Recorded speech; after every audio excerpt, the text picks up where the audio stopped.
तिकडे नागपुरात शिक्षकांचं अन्नत्याग आंदोलन सुरू आहे। शालार्थ आयडी घोटाळ्यानंतर नागपूर जिल्ह्यातील सर्व खासगी अनुदानित शाळांच्या शिक्षकांचा पगार गेल्या 10 महिन्यांपासून थांबवण्यात आलाय।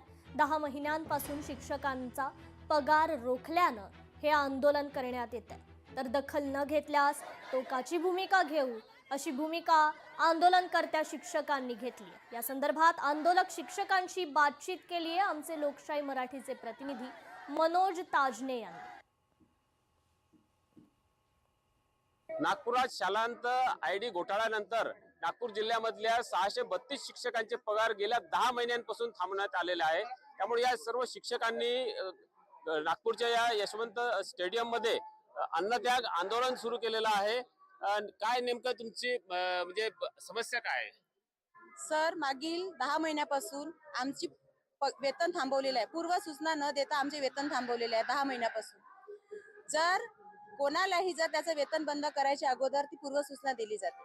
त्याच्यानंतर आम्ही त्यांना जाब विचारायला गेलो, प्रत्येक अधिकाऱ्याकडे गेलो, वेतन पथक अधीक्षकांकडे गेलो, ते म्हणत आहेत की ईओ कडे जा। ईओ साहेबांकडे गेलो तर ते म्हणत आहेत की माझ्या हातात नाही आहे, मी अकार्यक्षम आहे वेतन द्यायला, तुम्ही वरिष्ठांकडे जा। मग आम्ही वरिष्ठांकडे गेलो तर सावरकर मॅडम ज्या डीडी ऑफिस मध्ये बसतात त्यांचं म्हणणं आहे की तुम्ही बोगस आहात, तुमच्याकडे कागद द्या। तुम्ही किती वर्षापासून कार्यरत आहात या ठिकाणी? मागील 12 वर्षापासून कार्यरत आहे सर।